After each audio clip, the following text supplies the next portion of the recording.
पुण्यश्लोक अहिल्यादेवी होळकर,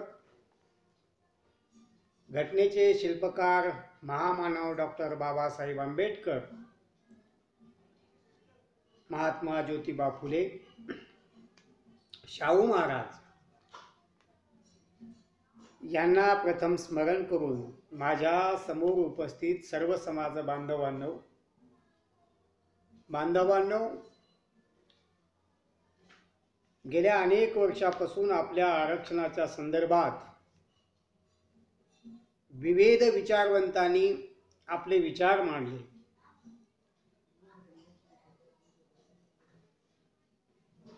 आणि हे विचार मांडत असताना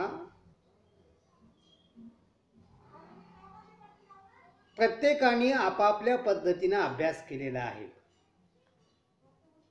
काल परवा गेल्या 3 तारखेला सातारा जिल्ह्यातील लोणंद या ठिकाणी फार अतिशय उत्कृष्ट असा कार्यक्रम घेण्यात आला, जी परिषद घेण्यात आली, चिंतन बैठक. त्या चिंतन बैठकीलाही मी उपस्थित होतो मित्रांनो. त्यामध्ये वकील, न्यायाधीश, डॉक्टर, प्राध्यापक, शिक्षक सर्वच मंडळी तिथं उपस्थित होती आणि प्रत्येकाने आपापली मतं व्यक्त केली मित्रांनो. काही लोकांचं म्हणणं असं आलं की आपल्याला न्यायालयाशिवाय प्रमाणपत्र मिळत नाही. परंतु मित्रांनो, आता तिथंही मला जेव्हा बोलण्याची संधी मिळाली ती सर्वात सुरुवातीला मिळाल्यामुळे मी माझं म्हणणं फक्त तिथं 16 मिनिटं अतिशय संक्षिप्त पद्धतीनं मांडलं गेलं. आणि नंतर जेव्हा जी मान्यवरं बोलली त्यांचं जे म्हणणं होतं त्यावर मात्र मला माझं म्हणणं मांडता आलं नाही, कारण माझं म्हणणं मी आधीच मांडलेलं होतं. तर लक्षात घ्या मित्रांनो, मी तुम्हाला या व्हिडिओमध्ये एवढंच सांगणार आहे की खरी परिस्थिती नेमकी काय आहे.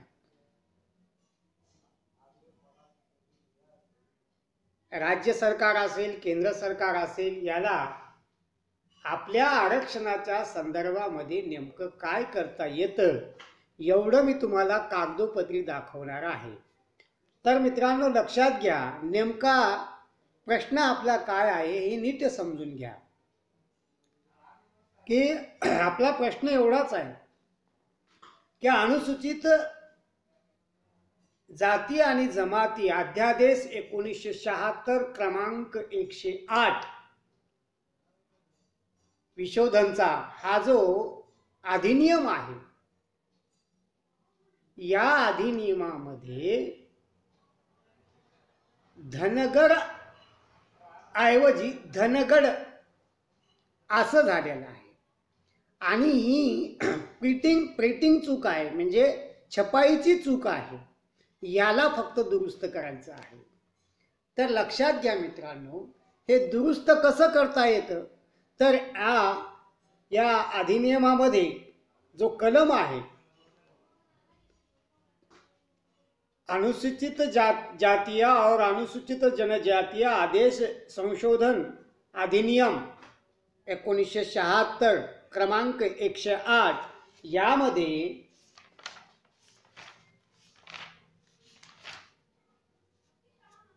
9 मधील 1 मधील क 9 मधील 1 मध्ये क मध्ये त्याला असं सांगितलेलं आहे की एखादी जर चूक असेल, एखादी शब्दाची चूक असेल तर नेमकी काय प्रक्रिया आहे, तर मी तुम्हाला ती वाचून दाखवणार आहे.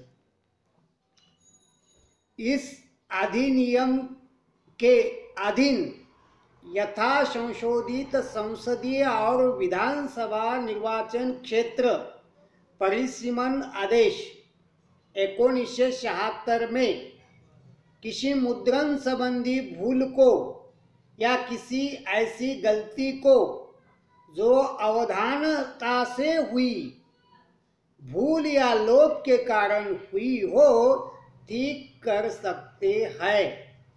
म्हणजे याला ही जी चूक झालेली आहे ही चूक आपलं महाराष्ट्र सरकारच दुरुस्त करू शकतं.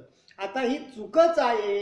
हे कसं ग्राह्य होतं, हे कसं ग्राह्य धरलं जातं तेही मी तुम्हाला दाखवतो. या अधिनियमामध्ये म्हणजे चूक झाली हे कसं गृहीत धरायचं हेही मी तुम्हाला दाखवणार आहे.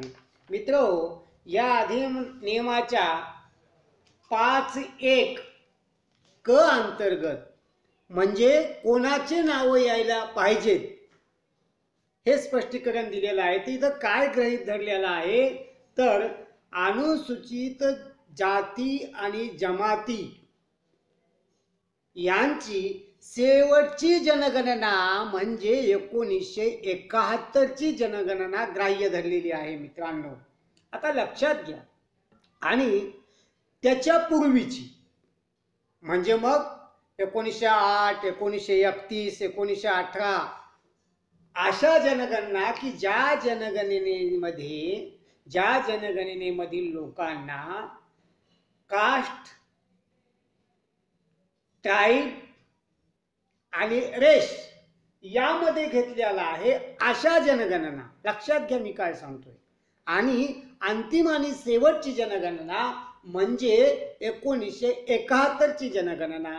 आणि मग 1971 च्या जनगणनेमध्ये कोणाची नाव होती? धनगरांची का धनगरांची? नेमकी कोणाची? तर मित्रांनो लक्षात घ्या, जेव्हा तुम्ही पाठीमागच्या जनगणना पाहाल तेव्हा कास्ट, ट्राईब आणि रेस यामध्ये कुठेही धनगर हा शब्द नाही, तर तिथं धनगर आहे. लक्षात काय आहे? धनगर. आता दुसरा मुद्दा असा आहे की काही लोकांचं म्हणणं असं आलं की 1971 ला यांनी एक धनगड दाखवलेला आहे. परंतु मित्रांनो मी दाव्यानुसार तुम्हाला सांगतो की इथं सुद्धा धनगड दाखवलेला नाही. मी जेव्हा माहितीच्या अधिकारामध्ये माहिती घेतली तेव्हा महाराष्ट्रामध्ये एक धुनगड दाखवलेला आहे. धुनगड, DHUNGAD, धुनगड. आलं का लक्षात? धनगड नव्हे. अर्थात ही चूक आहे. लक्षात घ्या. हे कशाहून घेतलेली आहे? यादीची प्रमाणित केली. कशाहून केली? तर 1971 ची जनगणना. आणि मग ही दुरुस्त करायची कशी आहे?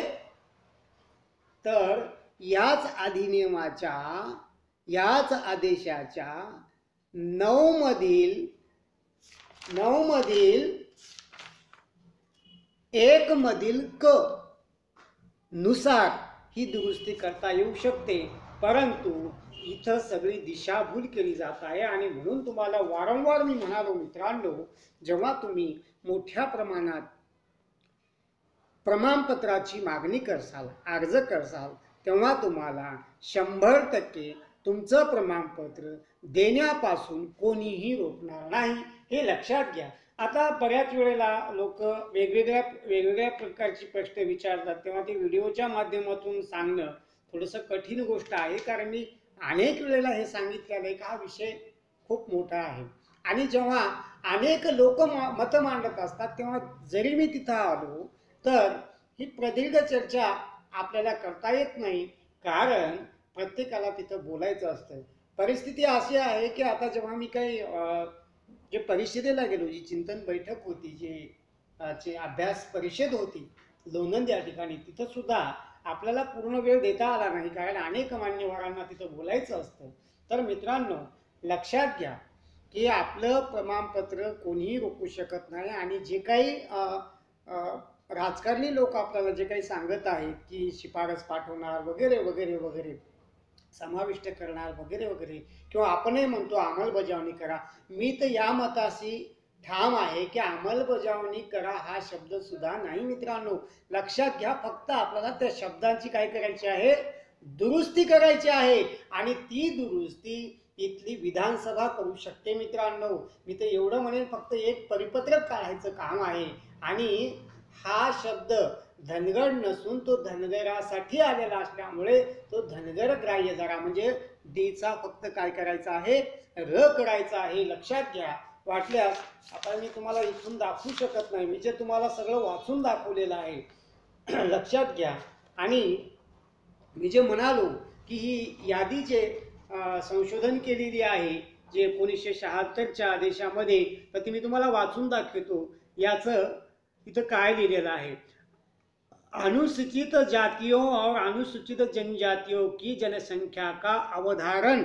आता तो कसा केलाय तर 5.1 मधील 5.1 मधील काय सांगते कि इस अधिनियम के आरंभ के पश्चात यथाशीघ्र प्रत्येक राज्य में यथास्थिति अनुसूचित जातियों या अनुसूचित जनजातियों की जनसंख्या जैसे कि वह अंतिम जनगणना के समय थी जनगणना अधिकारी द्वारा अभिनिश्चित या प्राक्लित की जाएगी.